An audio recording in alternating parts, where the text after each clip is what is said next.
thank you everybody for being here. It's a real honor to kick off this semester's Friday Forum lecture series. As a pre-note, I am a wanderer. I like to walk when I talk and present, so if I get far away from the mic, let me know, okay? As I said, it's a real honor and a privilege to be with you today. I'm going to be speaking about the state of social services here in Illinois, particularly with what's happened with respect to the budget impasse over the past 18 months or so.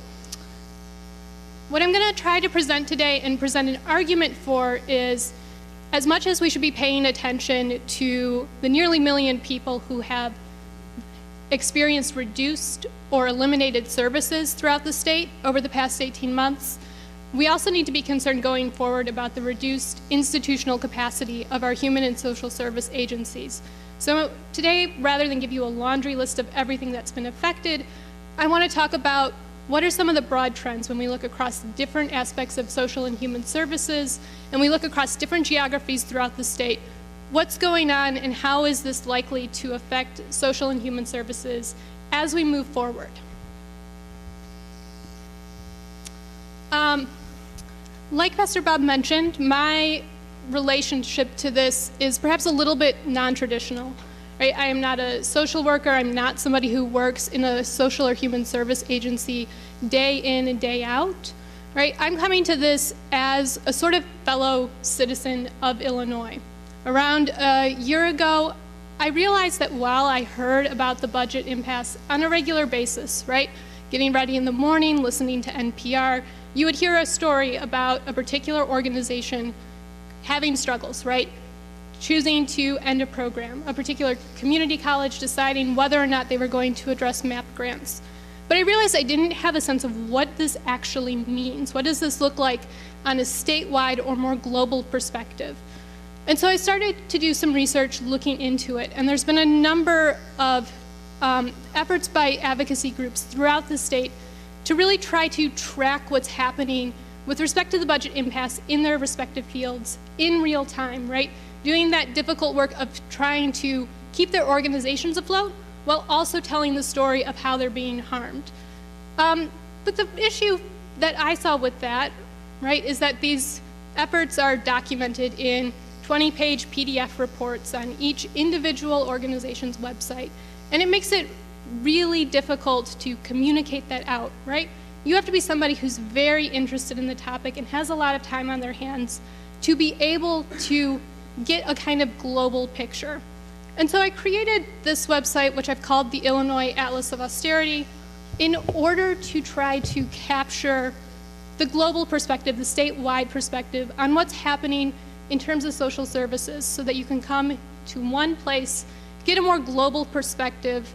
And it's done in a way using maps and other kinds of visual imagery to hopefully invite people in, to have them engage with what can be a difficult or depressing topic, but to do it in a way that's more appealing and, you know, to speak tactically, a bit more easy to share in a social media age.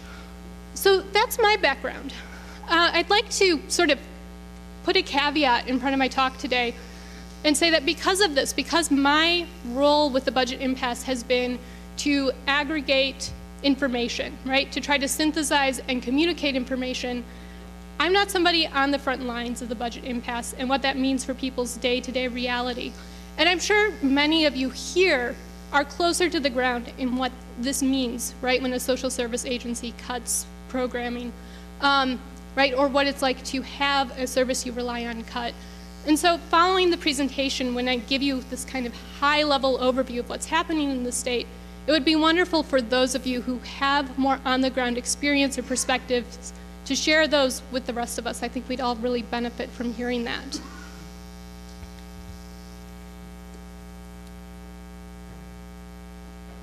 Okay, so I reworked this presentation over the past couple days because Governor Rauner said something in his State of the State address on Wednesday that it caught my attention, right? He said a really remarkable thing in my opinion, which is what I have on here.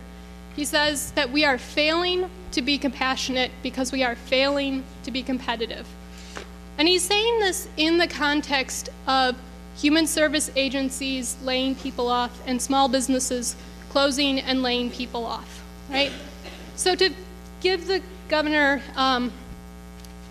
full due and put this into context, here's exactly what he said on Wednesday. He said, years of irresponsible borrowing and deficit spending have been devastating to human service organizations that assist children, senior citizens, people with behavioral health issues and disabilities, and our other most vulnerable residents. It has caused student and faculty departures at our colleges and universities. Decades of undisciplined spending and uncompetitive regulations and taxes have made employers hesitant about coming or staying in Illinois, limiting job opportunities across the state. We are seeing the collective impact of those realities from Carbondale to Chicago, from East St. Louis to Danville. Families and employers are leaving. Nonprofits and small businesses are cutting staff and services. We are failing to be compassionate because we are failing to be competitive. So in some way, I think, right, there's some truth in what the governor is saying, and here's how I mean that. Right, this is what he's positing in his State of the State address. Right, he's saying, right, these ways in which the state of Illinois is uncompetitive for business, right, are so-called irresponsible spending, are tight regulations for business, right?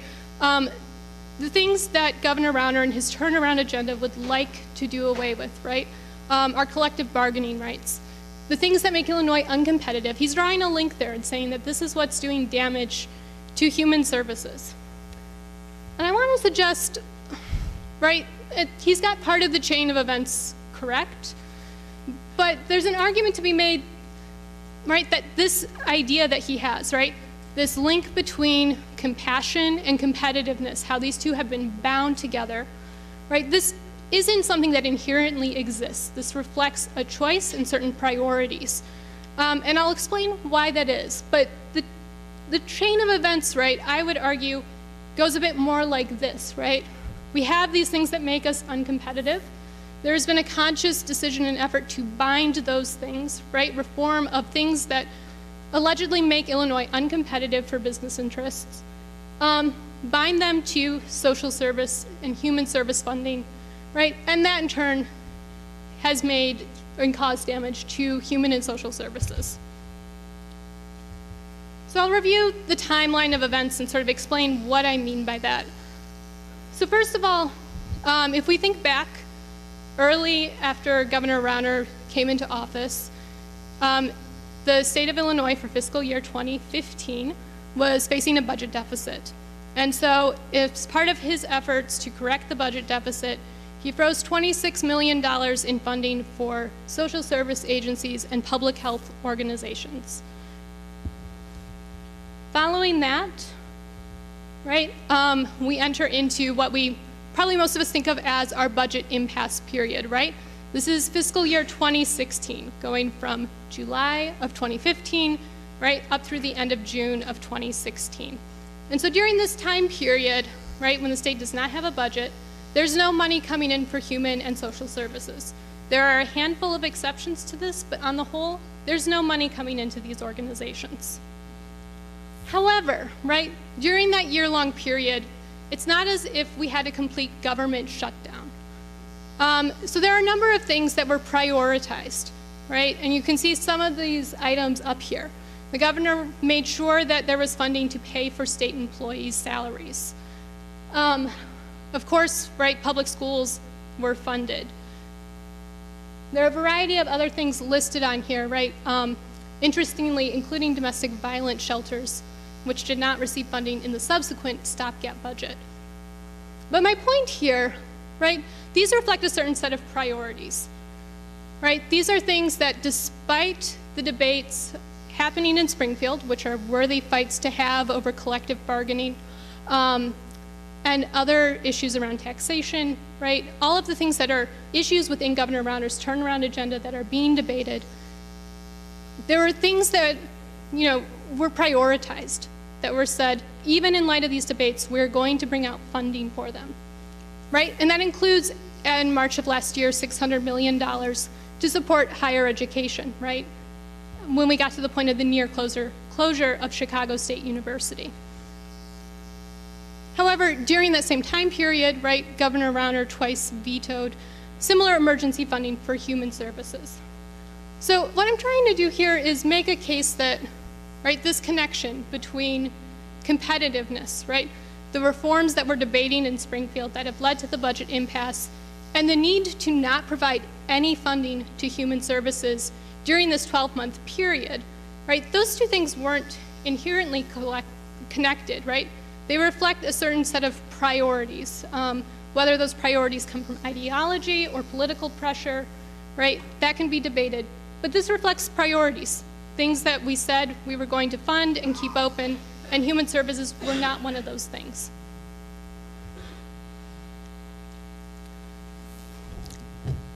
As I'm sure many of you are familiar with, right? At the end of June of last year, we entered the stopgap budget period. So during this window, which lasted from July of this last year up through December, human services were funded at about 65% of what they expected for that period, right? So this stopgap budget retroactively provided funding for fiscal year 2016 and the first 6 months of fiscal year 2017. So it's an 18-month window. So social services are funded at 65%. This is after going a year with no money coming in from the state. So what this means, what this looks like, right? These are still fairly dramatic reductions. So in fiscal year 2015, this is for the Department of Human Services, they received $504 million in the budget. Governor Rauner had proposed cutting that to $500 million. Under the stopgap budget, it went down to them having $343 million in income coming in a month, right? So that's about a 68% reduction between fiscal year 2015 and the stopgap budget. If we look at other agencies related to human and social services, it's even more dramatic. So if we look at the Department on Aging, in fiscal year 2015, the monthly budget for that department was $94 million. Under the stopgap budget, these organizations are getting about $30 million. So you can see, even after going through a year with no funding, of course, this funding that came in with the stopgap budget is a crucial lifeline for human and social service agencies. Without this funding that came in, there was a United Way survey done in June of last year, and it estimated that 1 in 3 of the 429 service agencies that they surveyed would have closed, right? So we're talking about potentially a really massive hit on our human and social service infrastructure had the stopgap budget not come in. But it still isn't sufficient compared to what we would anticipate even under Governor Rauner's budget. So finally, as a reminder, right, the stopgap budget ended in December. And so now we're in a period, once again, where we do not have a budget and we do not have a clear funding mechanism for human and social services. There's some movement in Springfield right now. There's talk of a so-called grand bargain in the Illinois State Senate. How that's being received by the governor and by the folks in the House of Representatives, I think, is unclear.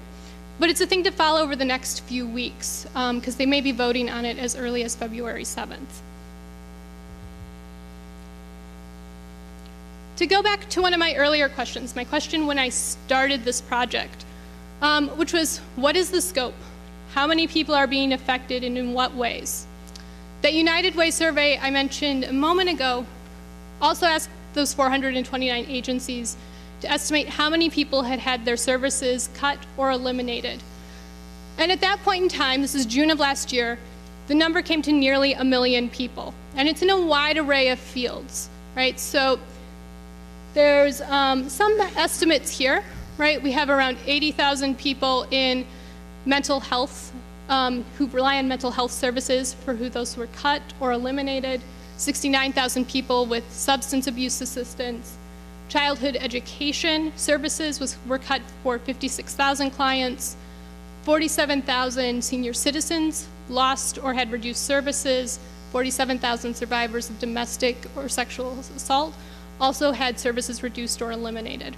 I should mention, everything that's on here, all of the graphics that I'm using today, all of the maps and other imageries, those are available on my website if you want to look at them in more detail. I know some of them are hard to see up on a screen like this, so those are available to look at afterwards if you're interested.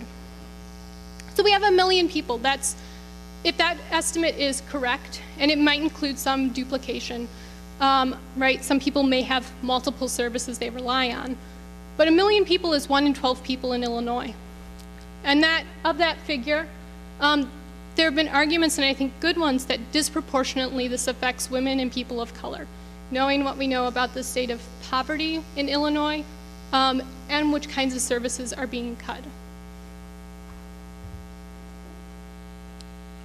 So rather than go through all of the different kinds of programs that have been cut over the past 18 months, I want to focus on 4 case studies that I think really help us understand why there's been this reduction in the institutional capacity of human and social services. So I'm going to talk about the case of rape crisis centers, senior citizen services, homelessness and housing services, and finally youth. When we look at rape crisis centers,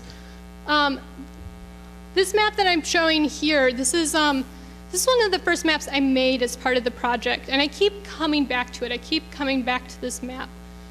It's out of date now. This reflects the situation in May of 2016.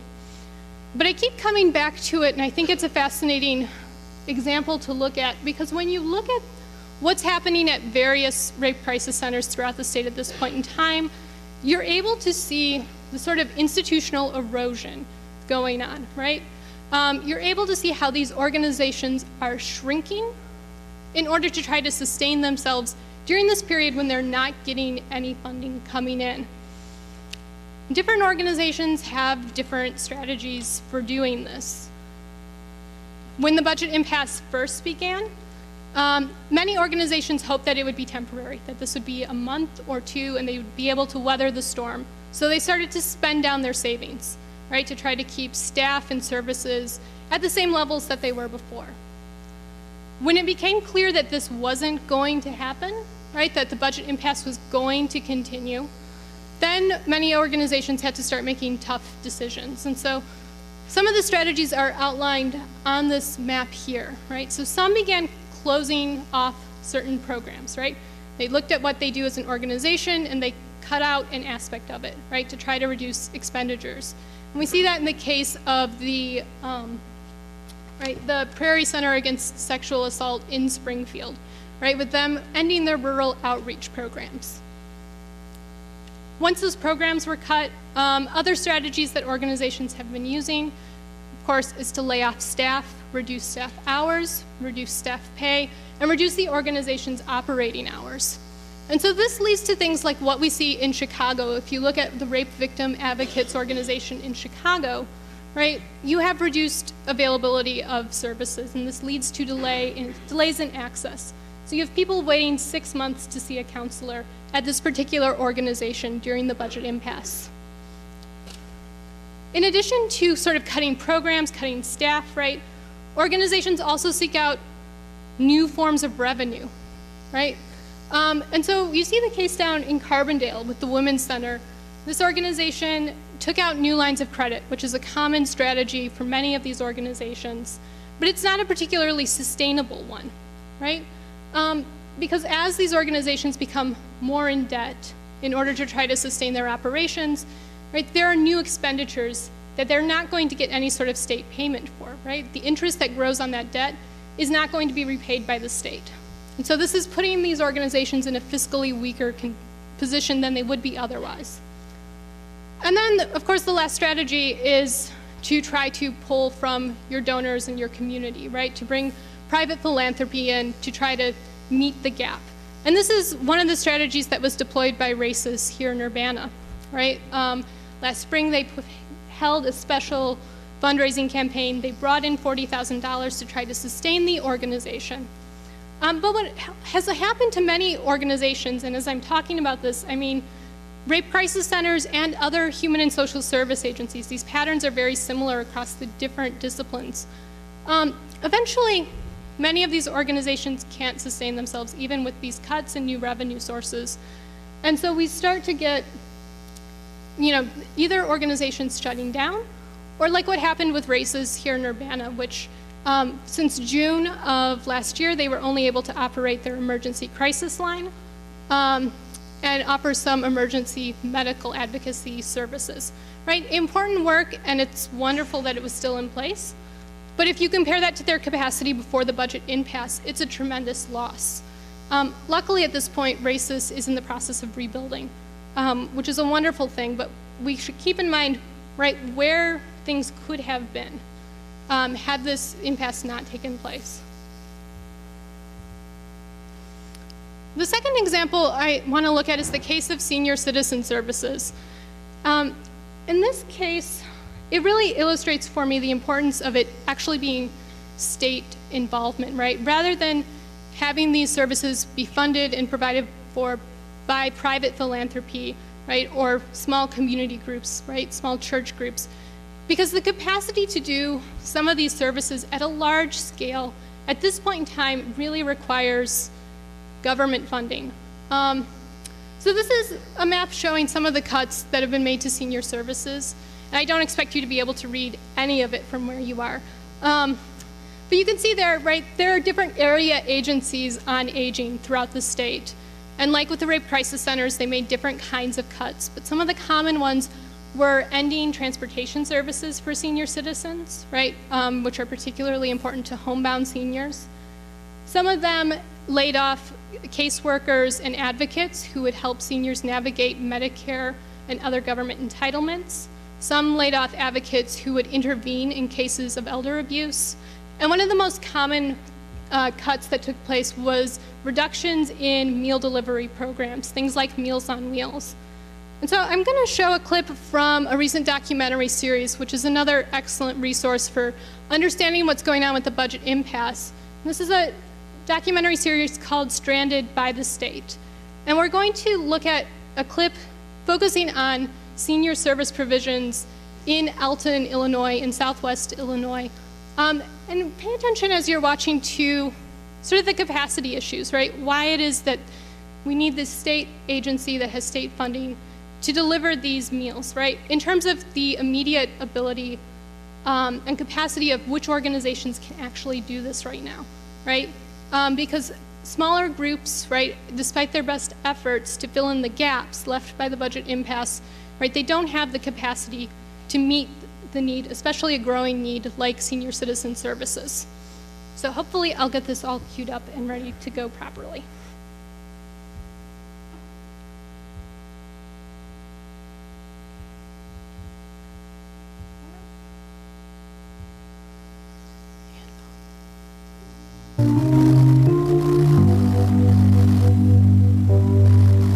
The state of Illinois budget impasse is just, it's crushing people. Get meals collected for Monday delivery. We used to deliver one pot meal a day per person, so that's 5 meals a week. Last December, we were told that we would only be paid to provide meals 4 days a week. So essentially, what we were asked to do, because we did not have the money, we're not getting paid, was just slowly starving people. And these are people that are poor, and I guarantee you, on average, these folks take that meal they get and they cut it in half, so they save it for supper. We had to make a decision. Yeah, these are all frozen. We cut down deliveries to continue to provide 5 meals a week. So there's only one delivery of 5 frozen meals. So Meals on Wheels recipients, they're not getting checked on every day. There's no safety check there. 60% of the seniors that we serve have no family members in the area. So the Meals on Wheels driver is spending 30 seconds to a minute, how you doing, what's going on, and that is the only contact they have for months at a time. And so instead of 5 days a week, that's cut down to 1. And we've found people. I mean, we've had people laying on the ground who have fallen over the weekend. Knock, knock. Good morning, good morning, good morning. Good morning. Yes. Thank you for the meals, Yes, ma'am. dear. Yes, ma'am. So you been doing okay? Pretty good, yeah. I got a cough and spell. I'll be just fine. I was born and raised at Alton. I've been in this house 20 years. And I'm retired. I was a bartender. Like opening a package, surprise package. Meatloaf, so good. I'm here by myself. I fall a lot because my legs aren't working real good. The Meals on Wheels, a lot of it is companionship because my social life is going to the doctor's office. It's okay. I'll see you Monday. Okay. Thank you so much. Bye-bye. Okay, bye-bye. Do you have any like retirement savings or anything like that? No, I just didn't even, get into that when I was younger. I should have, but I didn't. But anyway, I get my Social Security, $812 a month. And I get $118 on the food stamps. You can't feed an adult, nobody on $118 a month. For Meals on Wheels, we used to have a lot of short-term folks. They only need those services while they're recovering. Now, people are staying on Meals on Wheels longer because basically they're poor and homebound. After 2008, there's a study out. There's more people who are aging into retirement that live at poverty than ever before because of the economic meltdown, which I might add nobody was ever held accountable for.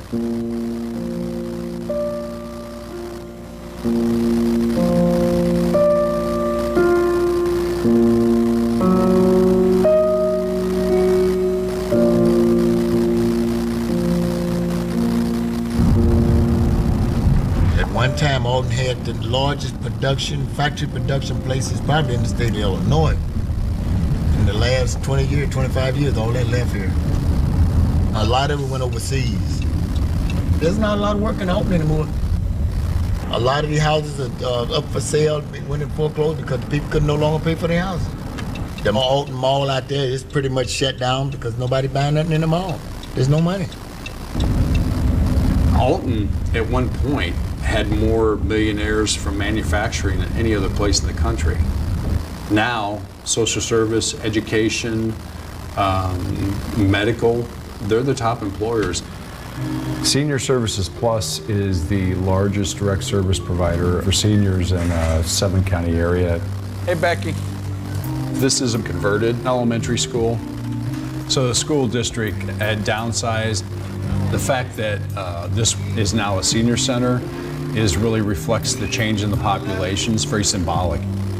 The fastest growing population in this country is seniors. Seniors getting a meal from us costs the state $4 a day. A Medicaid nursing home per day, and this is like a baseline, is $150. Cost effectiveness for the state just cannot be argued. Good morning, good morning. Hi, good How are you? morning.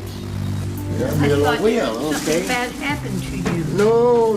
Thank Just you. running a little late today, that's all. Come on in. All righty. Okay. They really tie these up. You have to really work to get it open. I'm on Meals on Wheels, and I don't know what I'd do without it. When I broke my hip, the doctor said, no more cooking.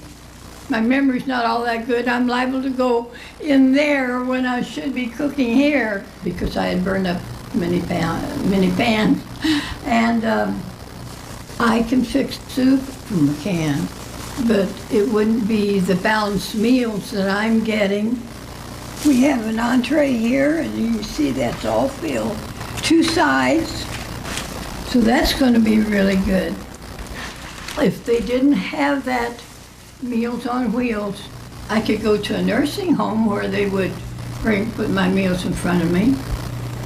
And how many people want to do that? None of them that have their own home. Many people do have to leave their homes that I've lived here almost 50 years and go somewhere where they're sharing a room with other people and they're in bed most of the time. I know people that had to do that. They don't live very long after that. It's just too hard. It's such a big change. If you're in your own home, you get up when you want to. It's a happy thought that I can be here till the Lord wants me somewhere else. There's a mentality too that funding for these kind of services will just be picked up by local communities, like churches. I mean, in our county, there's only 2 other providers that do this, and they're religious faith-based organizations, and they do a great job, but they serve 20 meals a day maybe. Our agency travels 200 miles a day easily. At our highest peak, we're serving 650 meals a day. We're now only delivering about 420. There's definitely seniors in poor communities sitting at home right now. They're having to make decisions about their medication or their heat or eating, and it happens every single day. All my life, I worked, I taught, and I felt confident all the time that my tax money was going in to an area where I would have the benefits that were expected. And so I was happy to pay that in. And it's just unimaginable that now the government is not keeping their word. And it makes you wonder if you can trust people anymore at all. It's such a sad thing.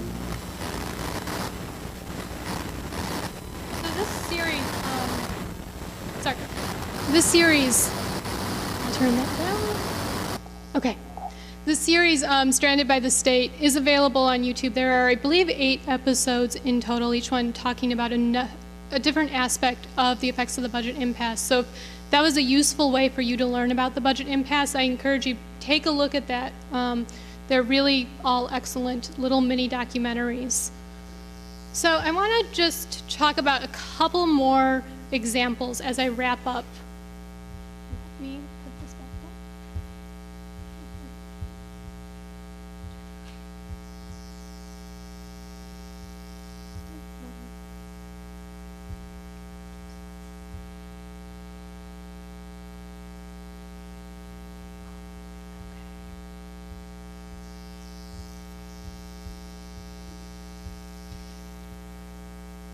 Okay, so the next topic I want to talk about is homelessness and housing. And one thing to bear in mind as we think about the consequences of the budget impasse, right? It's not just the fact that institutions have had to sort of erode and shrink in on themselves over the past year, but that we've also lost opportunities to expand their capacity. And housing and homelessness is an area where this is really clear. So this is information from Housing Action Illinois. Over the past year or so, as a result of the budget impasse, 91% of homeless shelters have made cuts to their services. This has directly affected around 40,000 people. But at the same time, if you look at the 2016 budget, there was $107 million in dedicated funds for housing, right, developing and preserving affordable housing and ending homelessness. And so when I say that these are dedicated funds, these are funds that have their own sources of revenue, that by spending them would not detract from our general revenue fund, would not contribute to a budget deficit, but these funds were not made available, right? So as a consequence, while we see homeless shelters sort of closing in on themselves, right, we could have been making progress in preserving or developing affordable housing or supporting these organizations in another way.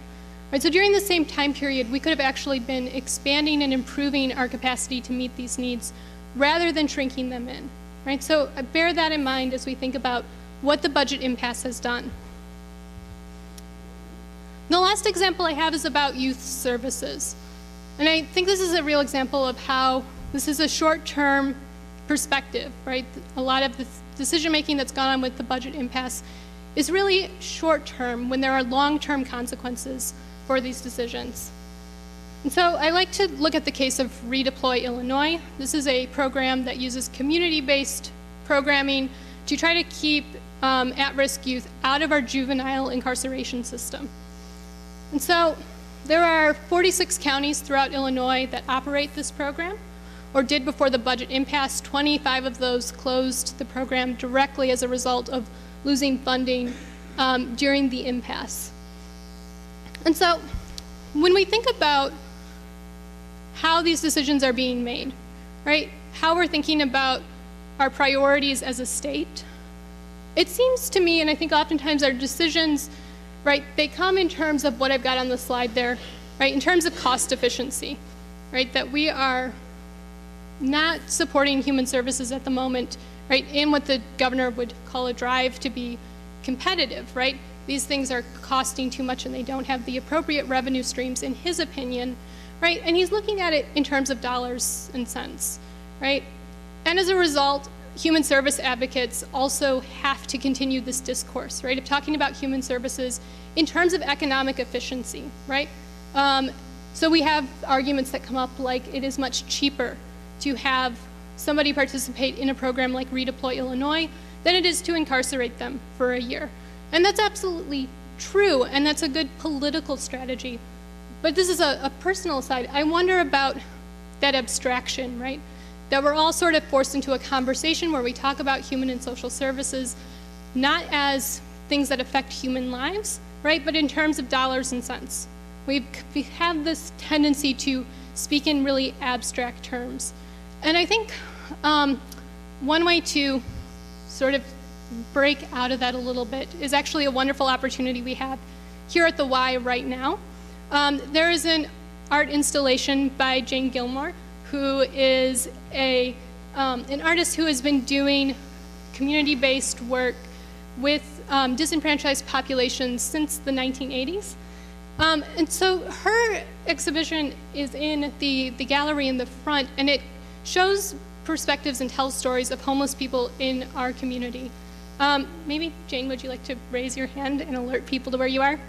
And she's around, right, to talk about her experiences developing the exhibit, and it's a really wonderful way for us to, remember the whole person when we're talking about human services.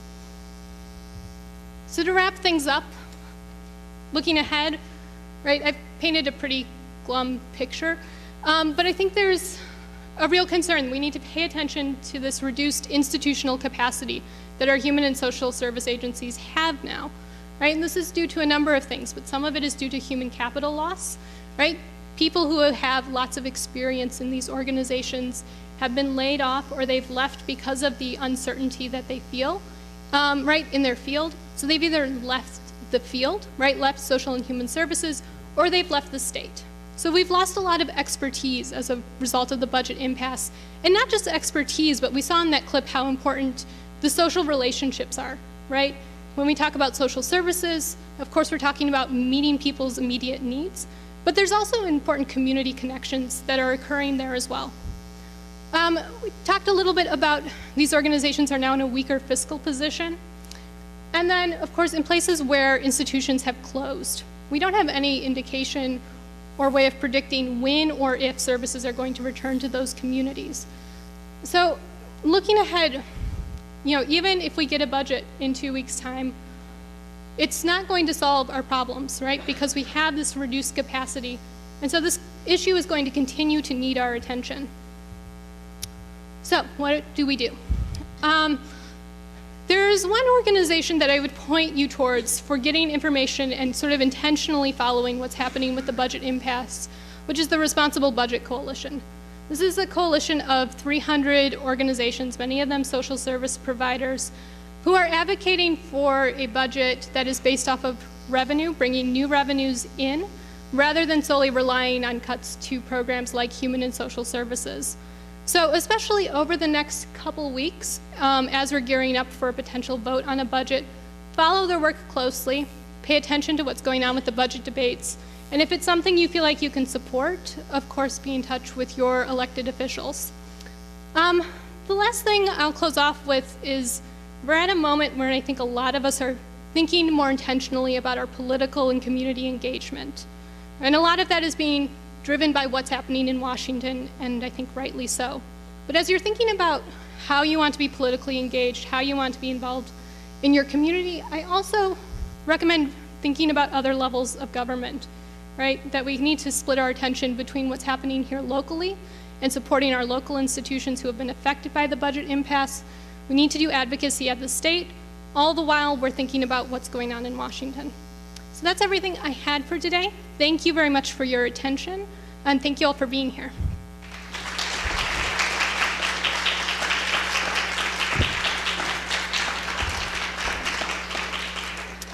I think we have a few questions. We have time for Q&A and discussion. I'd like to invite Jane Gilmore up very briefly to just speak about her experience here and talk briefly about the art in the next room over, and then we'll do Q&A.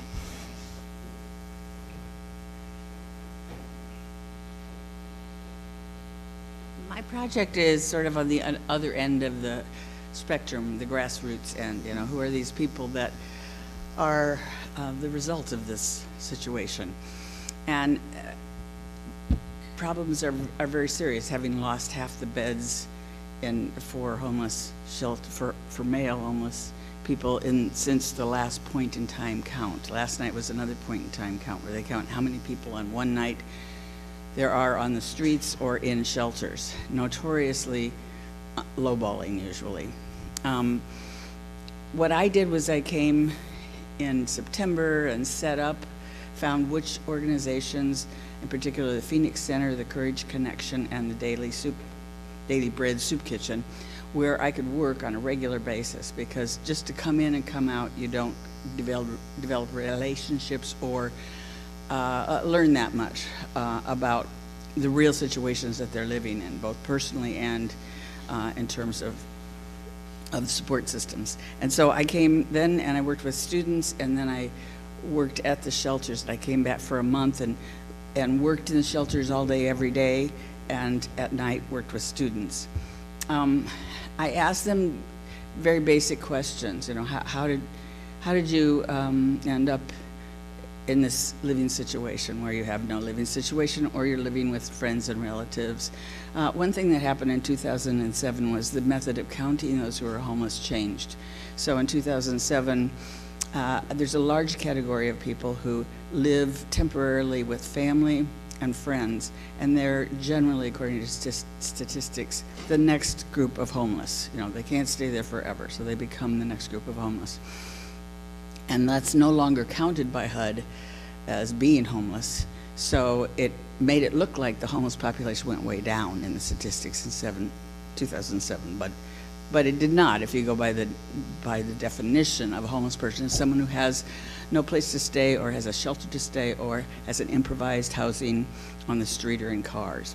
So my job was to give a voice to these people, give them an opportunity to say something about their lives and about themselves, and also to really help them learn to use their imagination as a survival tool. But at the same time, I was trying to expose them to ways in which they could be active through their art and through interviewing. That this exhibit that we put together could have a power on a larger community, instigating perhaps some civic reform, perhaps not. It's a bit about media attention in this case. But in talking to them, I learned that, you know, they've lost housing opportunities. They're scared. Families with mothers whose homes had been domestic violence victims who had found a place to live with their 3 children, had jobs. I mean, 25% of homeless people have jobs. But her house was condemned, and she didn't know when she rented it from the guy that the city had already condemned it. And so that qualifies her to get some money back, but she has to get a lawyer and go through all this stuff. In the meantime, she has no place to live because she hasn't the money to get it. So there are all kinds of situations where there could be help for these people, and in particular, mental illness. For those homeless that you see on the streets, those are generally people who are untreated mentally ill, or alcohol abuse problems, which tend to often follow homelessness rather than lead to it. In other words, you become homeless and then you have alcohol abuse problems. But the stories of how they got to where they are very interesting and show a great lack of support groups in the area. Not that that isn't a problem nationally. Yes, my name is Jane Gilmore. I'm an associate, I'm a professor emeritus from Mount Mercy University in Cedar Rapids, Iowa, and I've been an artist since the 1970s, came out of the women's art movement, and many of the women's art movement went on to try to evoke change in a larger way. It went on to do public or civically or socially engaged, community-based works that were collaborative and participatory art that gave a view to a larger public. So the reason, for example, for having this here and not in a museum is so that it's accessible to a larger group, including the homeless. Last night we had all kinds of people from the shelters here. So it's about a dialogue between the university community, the larger community, and the community of the undersheltered and those who work with them. And this I've done maybe one or two a decade for the past 4 decades. Okay, so you're welcome to, if you want to come next door and take a look, I'll be over there if you have any questions about it. Thank you. I really recommend, if you have time, take a look at the exhibition and spend some time with it. It's up through March. Yes, but please do take advantage of Jane being here and talk with her today. Yes, there's a question in the back. Yeah. Mm-hmm.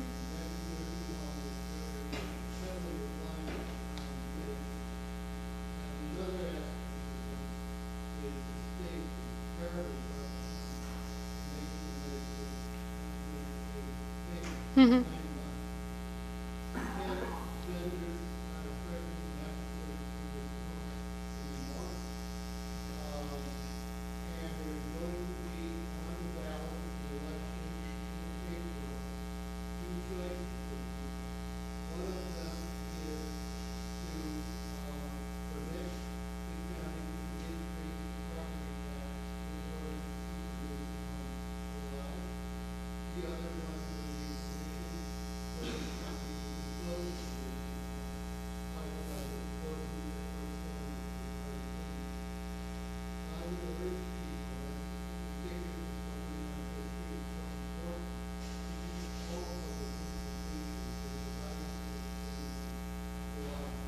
Mm-hmm.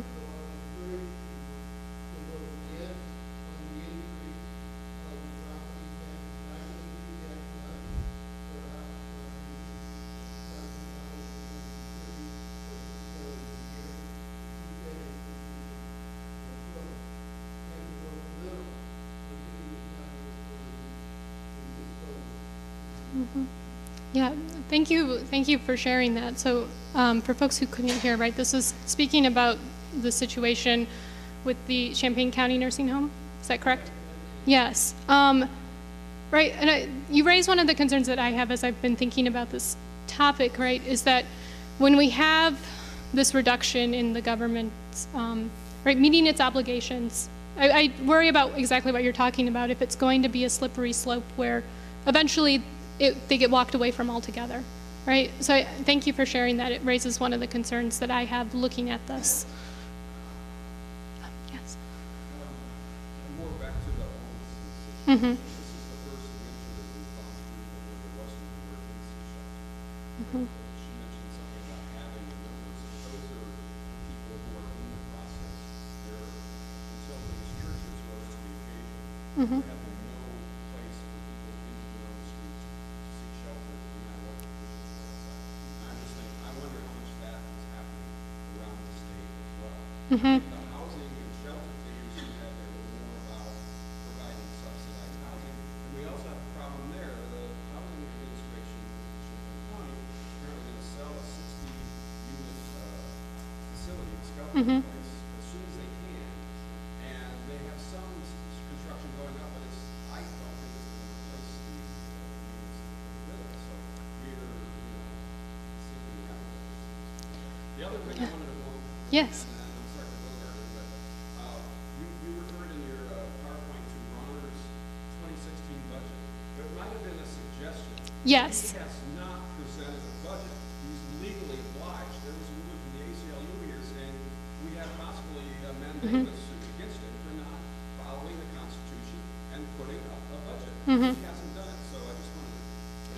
Yeah, yeah, this is his proposed budget, but what he has done through official channels, yeah, you may be absolutely right. There's a hand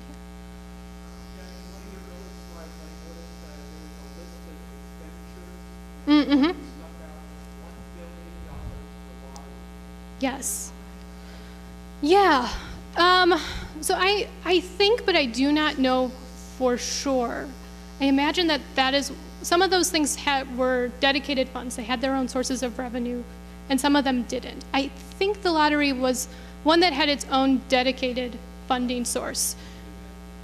Right. So I believe that's why it was allowed. I mean, that raises questions of fungibility, right? Whether or not that could be used for something else, I'm unsure of.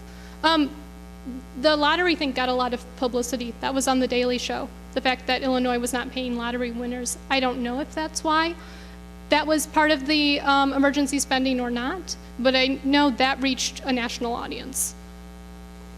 I'm going to go Ken and then over here.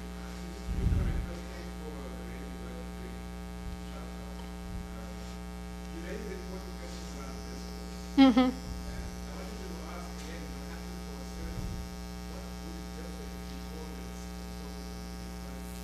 Mm-hmm. Yeah.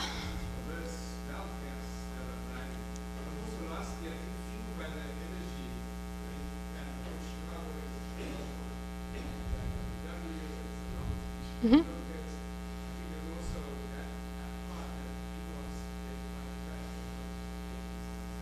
Mm-hmm.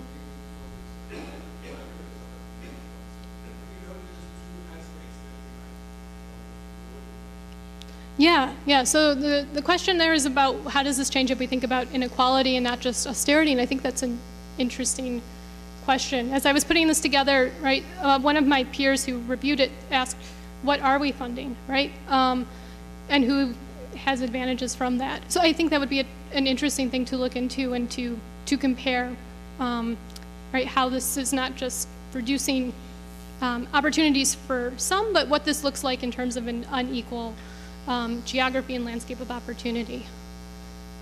In the back.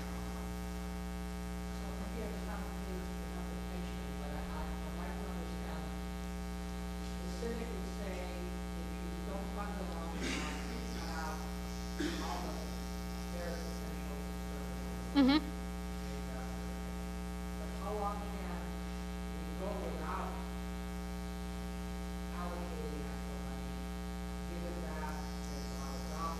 Mm-hmm.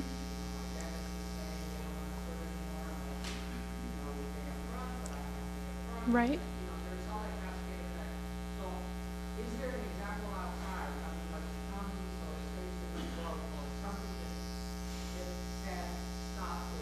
Mm-hmm. Yeah, so the question is, like, how long can you avoid paying, right? I don't have a good answer to that, but I think it's telling that after 1 year of not having services, right, the United Way's research suggested that 1 in 3 organizations, agencies would close within 6 months. So I think we were actually getting fairly close to that limit. You know, it varies because we have such a decentralized way of administering these services. Different organizations have different resources available to them and can weather this kind of thing better than others. So I'm not sure, but I think we were getting actually awfully close to it. Yeah, Nancy.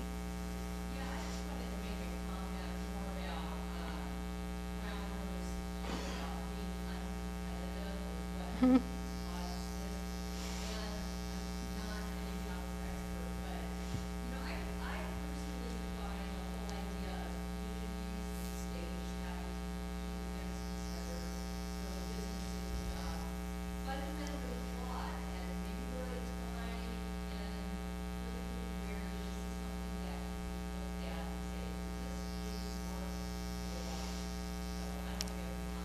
Yeah, so Nancy's comment was about, right, that Governor Rauner's comments about being competitive and our need to be competitive in comparison to other states. I don't know what political organizing is going on around that, but I think President Trump has said something very similar, actually, that He doesn't mind where in the U.S. companies locate as long as they're locating in the U.S., right? So, no, I share your concern that we might be in a race to the bottom situation, an exacerbated race to the bottom situation in terms of different states trying to outcompete one another. Are there other questions or things people would like to share? All right. Well, thank you again for your attention, for being here today. It was a real honor. Thank you.